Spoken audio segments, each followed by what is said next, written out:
How to help your students learn English? A course for teachers of English has a brain or second language. From the book by Janine Berger.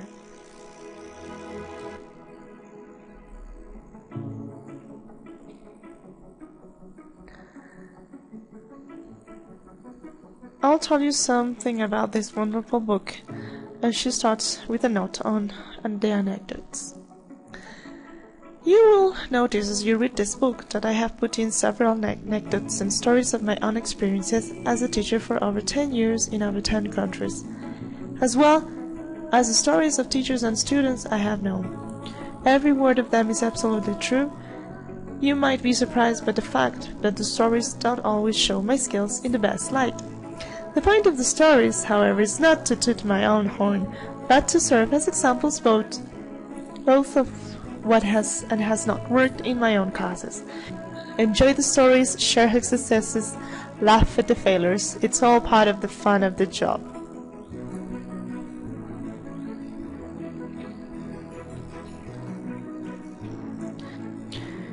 The introduction. Have you ever thought about what is the difference between teaching and helping students learn? If you hope to learn the perfect method of teaching English, if you think that your students will learn everything you teach if you follow a particular method, what were your favorite teachers like?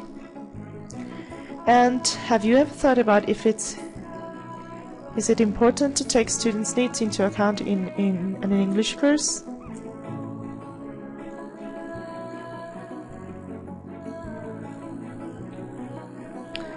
Okay, let's go to number 1. What is the difference between teaching and helping students learn? Traditionally, teachers teach their subject by standing up at the front of the class and lecturing. Student active participation is low.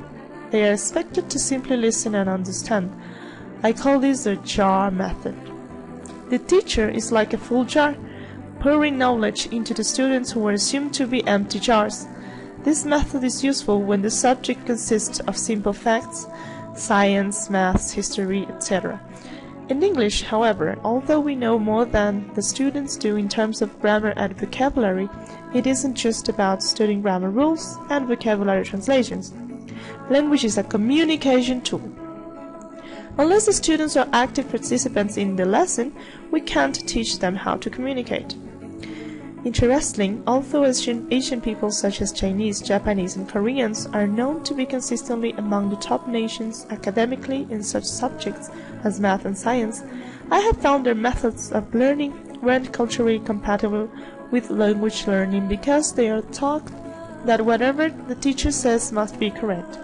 However, a common technique I often use is to state a question in the negative form, thus encouraging the students to correct me with full correct forms, as in the following example. Jack and Jill went up the hill. The teacher: did they go down the hill? Students: no, they went up. This simply doesn't work. In many Asian cultures, it's considered extremely rude to give more than the minimum response required, so my students would often answer simply yes or no. This didn't help their speaking skills very much. Worse, I later discovered that it's also considered rude to contradict a teacher. So by asking the above type of question, I inadvertently put them in a very difficult position indeed. Number 2. Do you hope to learn the perfect method of teaching English? Many teachers come to this type of course hoping to learn the perfect method so that every lesson they teach follows a perfect plan and the students all get perfect results. This is an admirable goal, and I hate to disappoint you, but there is no perfect method.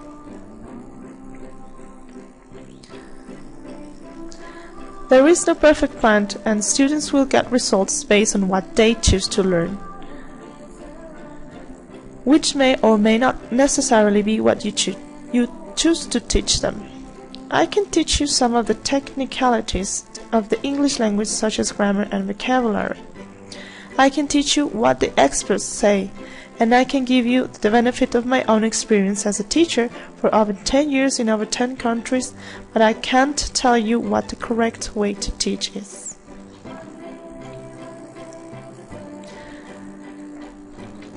Now the following should explain why. Number 3. Do you think that your students will learn everything you teach if you follow a particular method? The students don't all learn the same way. They may come from different cultures or different backgrounds. They may have different attitudes toward English and toward learning in general. The same student may even need to learn in different ways depending on the circumstances. That's why one method rarely works all the time. It's better to use a wide variety. Check with your fellow teachers and you will notice that they have a preference for teaching at certain times of the day and an aversion to others. More often than not, this is due to the way the students learn, rather than the teacher's own favorite time of day. For example, I personally hate getting up early, but I can tell you that my favorite groups are most always the ones who have class first thing in the morning.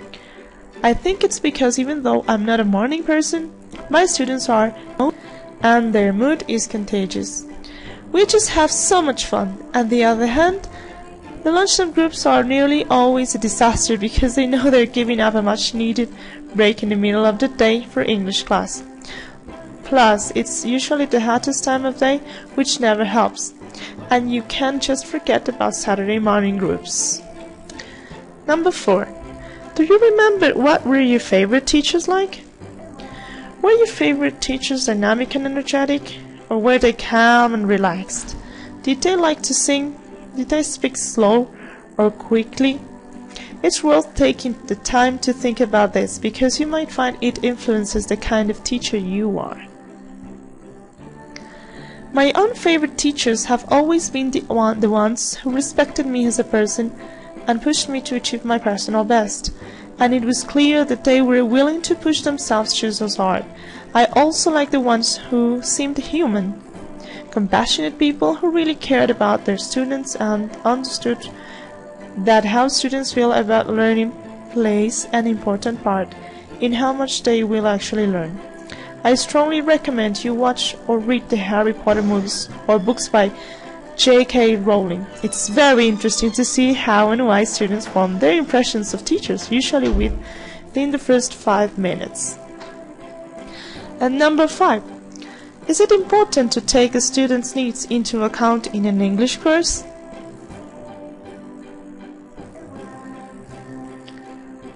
The answer is a very loud yes. Why? Because the students only learn that they think it's important, regardless of what is on the exam. Let's face it, although a certain knowledge of English is necessary to graduate and get jobs, it isn't actually used very much in Ecuador. Many students don't really see the point of learning what we teach them. We have to give them reasons to learn, and that means appealing to each student individually. This does not mean we need to repeatedly threaten them that they will never get a job if they don't pass exams. Rather, it is our job to make sure that every lesson has a goal in itself. Each lesson has to be interesting in order to be worth to the effort of doing the work. If there is any anxiety or boredom, learning won't happen as effectively. Pleasure is the only true motivation. This is another reason why there is no method of teaching that works for everybody. Everyone has likes and dislikes, strengths and weaknesses. As far as possible, we want to find a balance for each individual student so that they are enjoying themselves because they are being challenged to do something interesting. We have to use a variety of methods to appeal a variety to students.